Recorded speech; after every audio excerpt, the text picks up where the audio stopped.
السلام علیکم ورحمۃ اللہ وبرکاتہ نحمده ونصلی علی رسولہ الکریم اما بعد فاعوذ باللہ من الشیطان الرجیم بسم اللہ الرحمن الرحیم رب اشرح لی صدری ویسر لی امری واحلل عقدۃ من لسانی یفقہوا قولی۔ آج سے ہم انشاءاللہ کتاب اسلام ایک تعارف از مولانا وحید الدین خان شروع کریں گے۔ اس کتاب کا جب میں نے مطالعہ کیا تو مجھے یہ محسوس ہوا کہ یہ کتاب بہت عام فہم ہے، آسانی سے سمجھ میں آنے والی ہے، ان لوگوں کے لیے ہے کہ جو اسلام کا تعارف حاصل کرنا چاہیں، اسلام کو پہچاننا چاہیں۔ اگرچہ اسلام کے بارے میں ہم بہت کچھ جانتے ہیں، ہم میں سے اکثریت مسلمان گھرانوں میں پیدا ہوئی ہے، اسلام کے نام کے ساتھ پیدا ہوئی ہے، لیکن اس کے باوجود بھی اسلام صرف پیدائشی مسلمان ہونے کا نام نہیں ہے۔ اس کے لیے بہت ضروری ہے کہ انسان اسلام کو پہچانے، کیونکہ اسلام ایک روشنی ہے، ایک وے آف لائف ہے، زندگی گزارنے کا ایک طریقہ ہے۔ تو آئیے ہم دیکھتے ہیں کہ اس کتاب میں اسلام کا کیا تعارف کرایا گیا ہے۔ سب سے پہلے ہم تمہید سے آغاز کریں گے، صفحہ نمبر 5 سے۔ مولانا صاحب لکھتے ہیں کہ اسلام دین فطرت ہے۔ یہ جملہ آپ نے بہت دفعہ پڑھا ہوگا، دین فطرت۔ دین فطرت کا کیا مطلب ہوتا ہے؟ دین فطرت سے مراد ایسا دین جو انسان کی فطرت، انسان کی ضروریات اور انسان کے حالات کے ساتھ مناسبت رکھتا ہو۔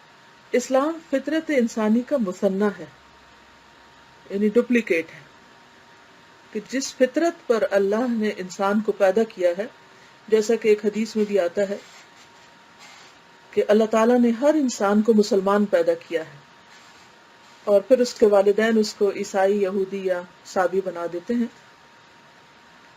تو گویا اسلام ہمارے اندر رکھ دیا گیا ہے، اور جو کچھ ہمارے اندر رکھا گیا، یعنی جس جس چیز کی ہم انسانوں کو ضرورت ہے، وہی کے ذریعے رسول اللہ صلی اللہ علیہ وسلم پر اس تعلیم کو اتار کر باہر بھی رکھ دیا گیا۔ تو اسی وجہ سے ہوتا ایسے ہے کہ جب ہم اسلام کے بارے میں کچھ بھی پڑھتے ہیں، یہ جانتے ہیں، تو یوں لگتا ہے کہ جیسے یہ بات ہمارے ہی دل کی بات ہے، یہ ہمارے اندر کی بات ہے، یہ ہماری ہی تو بات ہے۔ بہت ساری چیزیں ہمیں بالکل اپنی لگتی ہیں۔ اسلام انسان کے تمام فکری اور روحانی تقاضوں کی تکمیل ہے۔ اسلام سب کے خدا کی طرف سے ہے، یعنی وہ صرف مسلمانوں کا خدا نہیں، وہ تمام انسانوں کا خدا ہے، کیونکہ اس نے سب کو پیدا کیا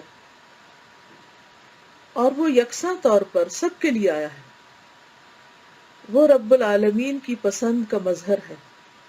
مظہر کا مطلب یہ کہ جس سے کوئی چیز ظاہر ہو، یعنی اسلام سے ہمیں یہ پتہ چلتا ہے، اسلام کے مطالعے سے، کہ ہمارا رب، ہمارا خالق، ہمارا رازق ہم سے کیا چاہتا ہے، اس کو کیا پسند ہے اور کیا پسند نہیں۔ وہ رب العالمین کی پسند کا مظہر ہے جس کو پیغمبر رحمت کے ذریعے انسانوں کے پاس بھیجا گیا ہے۔ خدا نے موجودہ کائنات بنائی اور اسی نے انسان کو اس زمین پر آباد کیا۔ اس نے انسان اور بقیہ کائنات کے لیے ایک ہی دین مقرر کیا، یعنی وہ دونوں کے لیے ایک ہی چیز ہے، اور وہ ہے اسلام۔ اس فرق کے ساتھ کہ بقیہ کائنات جس دین خداوندی پر مجبورانہ طور پر قائم ہے، اسی دین خداوندی پر انسان کو اختیارانہ طور پر قائم ہونا ہے۔ یعنی اللہ تعالیٰ نے جتنی بھی چیزیں بنائیں، ان کو کیا کرنا ہے، کس مقصد کے لیے بنائی گئی، وہ تمام چیزیں اپنا اپنا مقصد پورا کر رہی ہیں۔ مثلا سورج، چاند، ستارے، یہ تمام کے تمام جانتے ہیں کہ وہ کیوں بنائے گئے ہیں، اور وہ دن رات وہی کر رہے ہیں جس کے لیے اللہ نے ان کو بنایا۔ اسی طرح ہماری زندگی کا بھی ایک مقصد ہے، اور اللہ نے ہمیں بنایا اور ہماری زندگی کا ایک مقصد بھی بنایا، اور پھر اس کی رہنمائی بھی کی، اور وہ رہنمائی پیغمبروں کے ذریعے کی۔ مثلا سورج کو رہنمائی ڈائریکٹ دے دی گئی کہ اسے کیا کیا کرنا ہے، چاند کو براہ راست اللہ تعالیٰ نے بتا دیا کہ اسے کیا کرنا ہے، لیکن ہمیں براہ راست نہیں بتایا، ہمیں پیغمبروں کے ذریعے بتایا۔ دوسرا فرق یہ ہے کہ سورج اور چاند کو مجبور بھی کیا گیا کہ جس کام کے لیے انہیں بنایا گیا ہے وہ وہی کام کریں، اس کے علاوہ وہ اپنی مرضی نہیں کر سکتے، وہ ایک لمحے کے لیے بھی ادھر ادھر نہیں ہو سکتے، وہ وہی کرتے ہیں جو ان کو کہا گیا، اور یہی حال کائنات کی باقی مخلوق کا بھی ہے۔ لیکن انسان کو اللہ نے مجبور نہیں بنایا، انسان کو پیدا کیا، اس کا مقصد بنایا اور پیغمبروں کے ذریعے اس کو بتا دیا کہ وہ کیوں بنایا گیا ہے۔ اب انسان کو اختیار دیا گیا کہ وہ چاہے تو اس اطاعت کو قبول کرے اور چاہے تو نہ کرے۔ تو یہ ایک بنیادی فرق ہے ہم میں اور بقیہ کائنات میں، اگرچہ طریقہ یا دین دونوں کا ایک ہی ہے، یعنی اپنے آپ کو اللہ کے سپرد کرنا، اس فرق کے ساتھ کہ بقیہ کائنات جس دین خداوندی پر مجبورانہ طور پر قائم ہے، اسی دین خداوندی پر انسان کو اختیارانہ طور پر قائم ہونا ہے، یعنی اپنے اختیار کے ساتھ قائم ہونا ہے۔ درخت زمین پر سیدھا کھڑا ہوتا ہے مگر اس کا سایہ زمین پر جھکا ہوا ہوتا ہے، یہ درخت کے لیے تواضع کا عمل ہے۔ اسی طرح انسان سے مطلوب ہے کہ وہ اپنی زندگی میں تواضع کا رویہ اختیار کرے۔ خلا میں بے شمار ستارے اور سیارے ہیں، سب کے سب مسلسل حرکت کر رہے ہیں مگر ان میں ٹکراؤ نہیں ہوتا۔ اس کی وجہ یہ ہے کہ ہر ستارہ اور سیارہ اپنے متعین مدار کے اندر گھومتا ہے، یعنی اپنے آربٹ کے اندر گھومتا ہے۔ یہی روش انسان کو اس طرح اختیار کرنا ہے کہ ہر ایک اپنے اپنے دائرے میں سرگرم ہو۔ یہ بہت اہم جملہ ہے، اس کو انڈر لائن کر لیں کہ انسان کو یہ روش اور یہ طریقہ اختیار کرنا ہے کہ ہر انسان اپنے اپنے دائرے میں کام کرے، کوئی انسان دوسرے انسان کے دائرے میں داخل ہونے کی کوشش نہ کرے۔ مطلب اس کا یہ ہے کہ اللہ تعالیٰ نے انسانوں کو مختلف صلاحیتوں کے ساتھ پیدا کیا، کسی میں جسمانی طاقت زیادہ ہے، کسی کے پاس ذہنی قوت زیادہ ہے۔ ہر انسان کو اللہ تعالیٰ نے مختلف طرح کی صلاحیتیں اور طاقتیں دی ہیں، اور ہر انسان کو ایک خاص مقصد کے لیے پیدا کیا ہے، لیکن عموماً ہم اس بات کو بھول جاتے ہیں۔ ہم دوسرے انسانوں کو کاپی کرنے کی کوشش کرتے ہیں اور ہم سمجھتے یہ ہے کہ نیکی وہ ہے جو کوئی دوسرا کر رہا ہے، خواہ ہم وہ کرنے کے قابل ہوں یا نہ ہوں، اور اسی وجہ سے بہت سے لوگ غم اور غصے اور فرسٹریشن کا شکار رہتے ہیں کہ وہ نہیں کر رہے جو دوسرے کر رہے ہیں، حالانکہ ان کے پاس بھی اپنا ایک کھلا دائرہ موجود ہے، اختیار موجود ہے، صلاحیتیں اور طاقتیں موجود ہیں جن کو وہ بہترین طریقے سے استعمال کر کے بہترین کام کر سکتے ہیں، لیکن شیطان ان کو یہ چیز بھلوائے رکھتا ہے، لہٰذا وہ اپنا وقت بھی ضائع کرتے ہیں اور دوسروں کو ستانے کا بندوبست بھی کرتے ہیں اور دوسروں کا وقت بھی ضائع کرتے ہیں۔ دنیا میں یہ نظام ہے کہ درخت آکسیجن نکالتے ہیں جو زندہ حیوانات کے کام آتی ہے، یعنی انسان اور جانور اس سے فائدہ اٹھاتے ہیں، اور حیوانات کاربن ڈائی آکسائڈ نکالتے ہیں جس کو درخت لے لیتے ہیں، یعنی دونوں کا الگ الگ دائرہ کار ہے، دونوں ایک دوسرے کے لیے مفید ہیں۔ یہ کائنات میں خدا کا قائم کردہ نظام ہے، یہی طریقہ انسان سے بھی مطلوب ہے۔ انسانی سماج کا لفظ اس کتاب میں کافی دفعہ استعمال ہوگا۔ سماج کا مطلب ہوتا ہے معاشرہ، سوسائٹی۔ انسانی سماج میں یہ ہونا چاہیے کہ ہر ایک دوسرے کے کام آئے، ہر ایک دوسرے کے لیے نفع بخش بننے کی کوشش کرے۔ پہاڑوں سے چشمے جاری ہوتے ہیں، وہ بہتے ہوئے بار بار چٹانوں سے گزرتے ہیں، مگر کوئی چشمہ کبھی چٹان کو توڑنے کی کوشش نہیں کرتا، بلکہ چٹان کے اطراف سے اپنا راستہ نکال کر آگے بڑھ جاتا ہے۔ یہی طریقہ انسان کو بھی اپنی سرگرمیوں میں اختیار کرنا ہے۔ وہ مسائل سے لڑنے کی کوشش نہ کرے، وہ مسائل کو نظر انداز کرے اور مواقع کو استعمال کر کے اپنی زندگی کی تعمیر کرے۔ اس کو بھی انڈر لائن کر لیں، یہ آج کی یاد رکھنے کی باتوں میں سے ہے۔ ہم میں سے کوئی شخص ایسا نہیں جس کی زندگی میں مسائل نہ ہوں، جب تک کوئی زندہ ہے، جب تک کوئی اس دنیا میں ہے، وہ لازماً مسائل کا شکار رہے گا. مسائل کو ہم ختم نہیں کر سکتے، وہ زندگی کا حصہ ہیں. بالکل ایسے ہی جیسے سانس لینا زندگی کا ایک حصہ ہے، اس کے بغیر زندگی نہیں. تو ایسے ہی ہر روز نت نئے مسائل کا جنم لینا بھی زندگی کا ایک حصہ ہے. تو اس کا حل یہ ہے کہ ہم ان کے پیچھے نہ پڑیں، ان کو نظر انداز کر دیں، اور اس کے برعکس ہماری توجہ مواقع پر ہو، اپرچونٹیز پر ہو، کہ میرے پاس کچھ کام کرنے کا کیا موقع ہے، کون سی صلاحیت ہے، کیا کیا جا سکتا ہے.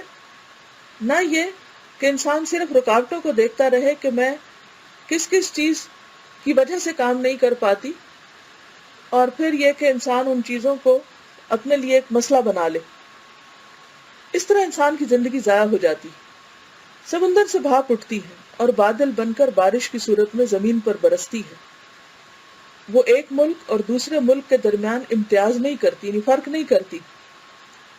وہ تمام کھیتوں اور باغوں کو یکساں طور پر سیراب کرتی ہے. یہی معاملہ انسان کا بھی ہونا چاہیے. انسان کی فیض رسانی کو بھی بارش کی طرح عام ہونا چاہیے. اس کو اپنے ماحول میں اس طرح رہنا چاہیے کہ بارش کی مانند اس کا فیض سب کے لیے عام ہو. یعنی انسان خلق خدا کو فائدہ پہنچانے والا ہو. یہ نہ دیکھے کہ فائدہ اٹھا کون رہا ہے، یہ دیکھے کہ اس کا فائدہ زیادہ سے زیادہ کتنے لوگوں تک پہنچ سکتا ہے. خدا نے جو دین کائنات میں تکوینی طور پر قائم کر رکھا ہے، خدا نے جو دین کائنات میں تکوینی طور پر قائم کر رکھا ہے، یہ ایک نیا لفظ ہے، تکوینی طور پر. تکوین کا لفظ ہے نا، کن سے ہے، کانا یکون، کن ہو جا. اور کن کیا ہے؟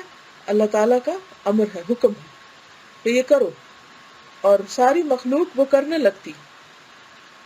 تو مثلا سورج، چاند، ستارے جو ہیں یہ اللہ کے فرما بردار ہیں، لیکن کس طرح کہ جو اللہ نے کہا کرو وہ کرتے ہیں. تو یہ سب کے سب مسلمان ہیں کیونکہ فرما بردار ہیں. تو جو وہ تکوینی طور پہ کر رہے ہیں، یعنی کلمہ کن کی وجہ سے کر رہے ہیں، وہی دین اسلام کی صورت میں انسان کو تشریعی طور پر دیا گیا ہے. تشریعی کا مطلب ہے شریعت کے طریقے پر، یعنی رسول صلی اللہ علیہ وسلم کے ذریعے.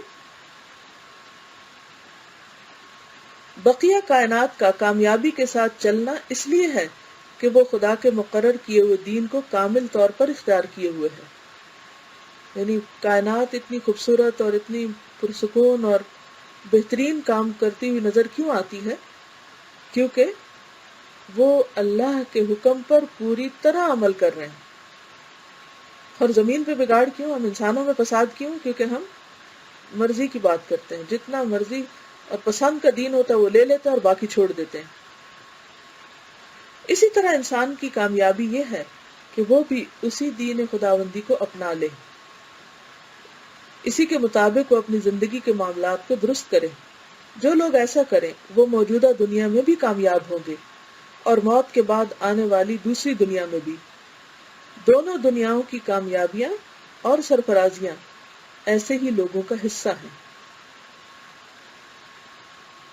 تو گویا خلاصہ یہ ہے کہ اگر ہم دنیا میں کامیاب ہونا چاہتے ہیں اور آخرت میں کامیاب ہونا چاہتے ہیں تو ہم سب کے لیے نہایت ضروری ہے کہ ہم اس بات کا آج سے عہد کریں کہ ہم اللہ تعالیٰ کی اطاعت اور فرما برداری کے کام کریں گے. آج کے اس لیسن میں ایک بہت بڑی نصیحت ہے کہ اللہ تعالیٰ کے ہر حکم کو اہمیت دیں اور یہ یقین رکھیں کہ اس کا حکم ماننے میں میرا کوئی نقصان نہیں. اس کا ہر حکم، خواہ وہ میری سمجھ میں آتا ہے یا نہیں، آسان ہے یا مشکل، وہ میرے ہی فائدے کا ہے اور اسی میں میری کامیابی ہے. تو اسلام دراصل اپنے آپ کو مکمل طور پر اللہ کے حوالے کرنے کا نام ہے. جیسے سورج نے اپنے آپ کو، چاند نے اپنے آپ کو اللہ کے حوالے کر رکھا ہے. قرآن مجید کی ایک آیت میں آتا ہے کہ اللہ تعالیٰ نے آسمان اور زمین سے پوچھا تھا کہ کیا تم خوشی سے آتے ہو یا ناخوشی سے؟ تو قالتا اتینا طائعین، تو دونوں نے کہا ہم خوشی سے تیری اطاعت کرتے ہیں، جو تو ہم سے چاہے گا ہم وہی کریں گے. تو ہم سب کو بھی کیا کہنا چاہیے کہ اے ہمارے رب، جو بھی تو ہم سے چاہے گا ہم وہ کرنے کو تیار ہیں. ہم ان سارے فیصلوں پہ راضی ہیں جو تو ہمارے لیے کرے. ہم تیرے فرما بردار اور تیرے اطاعت گزار بندے بننا چاہتے ہیں. تو اس معاملے میں ہماری مدد فرما. اب اگر کوئی سوال ہو تو آپ کر سکتے ہیں. کسی نے پوچھا ہے کہ اگر کسی میں کوئی دنیاوی ٹیلنٹ ہو لائک انٹیریئر ڈیزائننگ کا تو کیا وہ اللہ کے راستے میں استعمال ہو سکتا ہے اور یہ کیسے کر سکتے ہیں؟ بالکل ہو سکتا ہے. اور اس کے لیے کیسے ہو سکتا ہے کہ جواب یہ ہے کہ قرآن و سنت کا مطالعہ کیا جائے. قرآن و سنت کو آپ یوں سمجھ سکتے ہیں کہ جیسے گاڑی کی دو فرنٹ لائٹس ہوتی ہیں. اگر دونوں بجھی ہوئی ہوں اور گاڑی چل رہی ہو تو آپ سوچ سکتے ہیں کہ پھر حال کیا ہوگا. اگر ان میں سے ایک بجھ جائے تو بھی آپ دیکھیں کہ نتیجہ کیا ہوگا. اور اگر کوئی شخص یہ سمجھتا ہو کہ وہ بغیر لائٹ جلائے خود بخود ہی جان لے گا کہ وہ کسی بھی معاملے میں کیا کرے تو یہ بھی اس کی غلط فہمی ہے. تو آپ اپنے ہر ٹیلنٹ کو، کیونکہ اللہ نے مختلف لوگوں میں مختلف ٹیلنٹ رکھے، ہر ٹیلنٹ کو اللہ کی مرضی کے مطابق استعمال کر سکتے ہیں. شرط یہ کہ طریقہ آنا چاہیے، اور طریقے کے لیے کوئی بھی آپ کو ہینڈی چیز نہیں دے گا. آپ کو دین کا مطالعہ کرنا ہوگا، اور جو آپ پڑھتے جائیں گے بہت سے گوشے آپ کے سامنے کھلتے جائیں گے. کسی سے اس طرح کے سوال کا جواب لینا ایسا ہی ہے کہ جیسے کوئی اپنی عقل اور سمجھ کے مطابق چند چیزیں آپ کو بتا دے اور وہ ادھوری ہوگی. اور خود دین کو سمجھ کر اپنا راستہ معلوم کرنا ایسے ہے کہ آپ کے سامنے پوری وسعت کے ساتھ ایک راستہ کھل جائے اور آپ اس پر پھر اپنی پسند اور ضرورت کے مطابق چلتے رہیں. تو میں یہی چاہوں گی کہ نہ صرف یہ کہ آپ بلکہ اور بھی جتنے لوگ ہیں ان کے پاس جو نالج ہے، جو ٹیلنٹ ہے، جو کام کر سکتے ہیں، ان سب کو پہچانے اور پھر ساتھ یہ جانے کہ اللہ تعالیٰ کو کیا پسند ہے اور کیا پسند نہیں، اور اس کو بھرپور طریقے سے استعمال کریں. کیونکہ زندگی ایک دفعہ ملی ہے، اسے رونے دھونے میں ضائع نہ کریں. استاذہ یہ ایک اسٹوڈنٹ نے کمنٹ کیا کہ ان کو یہ پوائنٹ بہت اچھا لگا کہ ہمیں دوسرے کے معاملات میں انٹرفیئر نہیں کرنا چاہیے بلکہ اپنے کام پہ فوکس کرنا چاہیے اور دوسروں کے لیے فائدے مند بننا چاہیے. الحمدللہ یہ بہت ہی اہم چیز ہے، کیونکہ بہت سی خرابیاں، فساد، تعلقات کی بربادی اسی وجہ سے ہوتی ہے کہ ہم اپنے کام بھول جاتے ہیں، اپنی ذمہ داریوں کو نظر انداز کر دیتے ہیں اور دوسروں کے معاملات میں دخل اندازی کرتے ہیں، اور اس سے دوسروں کو تکلیف بھی پہنچاتے ہیں اور اپنے فرائض کو بھی بھول جاتے ہیں. ہم اپنی نمازوں کا حال دیکھ سکتے ہیں، ان میں کتنا خشوع اور کتنی یکسوئی ہے. کیوں نہیں ہے؟ کیونکہ ہمارے دماغ میں اور چیزیں بھری ہوئی ہیں، اور ان چیزوں کے بارے میں ہم نماز میں پہنچ کر بھی سوچتے رہتے ہیں. تو اگر ہمیں اپنی حال پر ہماری نظر ہو جائے اور یکسوئی کے ساتھ ہم اپنا کام کریں تو آپ دیکھیں گے کہ آپ کو اپنے کام سے بھی خوشی ہوگی اور دوسروں کو بھی آپ خوشی پہنچانے کا سبب ہوں گے. استاذہ یہ انہوں نے کہا ہے کہ بعض دفعہ ہم اپنے آپ کو انڈر ایسٹیمیٹ کرتے ہیں، ایسے لگتا ہے ہم کچھ نہیں کر سکتے، تو اپنے ٹیلنٹ کو پہچاننے کا طریقہ کیا ہے؟ دیکھیں کہ اگر کوئی شخص اپنے آپ ہی کو نہیں پہچانتا تو اس سے بڑی مشکل کیا ہوگی اس کی. سمپل طریقہ یہ ہے کہ آپ یہ دیکھیں کہ کون سا کام آپ آسانی سے کر سکتے ہیں، آپ کو کرنا آتا ہے، آپ کو کر کے خوشی ہوتی ہے، اس سے دوسروں کو فائدہ پہنچتا ہے. اور مختلف ٹیلنٹس ہوتے کیا ہیں، یعنی مختلف سکلز جو دنیا کے کام کاج میں یا آخرت کے عمل میں فائدہ مند ہو سکتی ہیں، ان کو دیکھیں. مثلاً آپ کو کیا کیا کام آتے ہیں. اب یہاں مختلف کام اور پیشوں کی لسٹ تو میں نہیں دے سکتی، لیکن مثلاً لکھنا، پڑھنا، بولنا، کھانا پکانا، کپڑے سینا، اور اسی طرح دیگر بہت سے کام. ایک لمبی لسٹ ہوتی ہے آپ کے پاس، تو ان میں سے آپ دیکھ لیں کہ آپ زیادہ بہتر کیا کر سکتے ہیں. اور انہوں نے پوچھا ہے کہ اگر ہمیں لوگ اپنے معاملات میں انوالو کریں تو اس صورت میں ہمیں سچویشن کو کیسے ہینڈل کرنا چاہیے، نہ کر دینی چاہیے یا حکمت کے ساتھ کیسے معاملہ؟ جی، اگر تو آپ ان کی مدد کے قابل ہیں تو آگے بڑھیں، اگر نہیں ہیں تو آپ ان سے کہہ سکتے ہیں کہ میں اس قابل نہیں ہوں. امام مالک کے پاس ایک شخص ہزاروں میل کا سفر طے کر کے آیا. اس نے بہت شہرت سنی تھی امام مالک کی اور بہت ایکسائٹیڈ ہوگا کہ میں معلوم نہیں کیا کچھ سیکھنے جا رہا ہوں. اس نے امام مالک سے ایک سوال کیا تو ان کا لا ادری، میں نہیں جانتا. دوسرا پوچھا تو ان کا لا ادری. ان کا تو وہ بڑا حیران ہوا، کہنے لگا میں اتنا سفر کر کے یہاں آپ کی شہرت کا سن کے آپ سے سیکھنے آیا ہوں، مجھے لا ادری یعنی میں نہیں جانتا کہ جواب مل رہا ہے، تو یہ تو میرے لیے بڑی تکلیف دہ بات ہے۔ لیکن بات یہ ہے کہ وہ اسکالرز کسی کی خوشی کے لیے اپنی آخرت برباد نہیں کیا کرتے تھے کہ انسان جس کام کے اہل نہ ہو اس میں ہاتھ ڈال دے اور صرف لوگوں کی نظروں میں اچھا بننے کے لیے اپنے آپ کو قابل ثابت کرتا رہے۔ ہم بہت سی چیزیں نہیں جانتے اور ہمیں اعتراف ہونا چاہیے کہ ہم نہیں جانتے۔ ہاں اگر جانتے ہیں اور پھر کہہ رہے ہیں نہیں جانتے تو یہ جھوٹ ہوگا، اس سے بھی بچنا چاہیے۔ ایک اسٹوڈنٹ نے پوچھا ہے کہ نے کہا کہ ہمیں اللہ تعالیٰ کی اطاعت کرنی ہے اور وعدہ کرنا ہے کہ ہم جو بھی پڑھیں گے اس پر عمل کریں گے، اور میرے ساتھ یہ ہوتا ہے کہ میں کچھ دن نماز پڑھ کے توبہ بھی کرتی ہوں اور دین پر عمل کی کوشش کرتی ہوں، مگر یہ کہ کچھ دن بعد پھر میں وہی غلط کام دوبارہ شروع کر دیتی ہوں۔ تو پھر توبہ کر لیں۔ آج کے لیے اتنا ہی کافی ہے، میں اجازت چاہتی ہوں۔ جزاکم اللہ خیرا۔ السلام علیکم ورحمۃ اللہ وبرکاتہ۔ وعلیکم السلام، جزاک اللہ خیرن کثیرا۔ آپ کی بات کا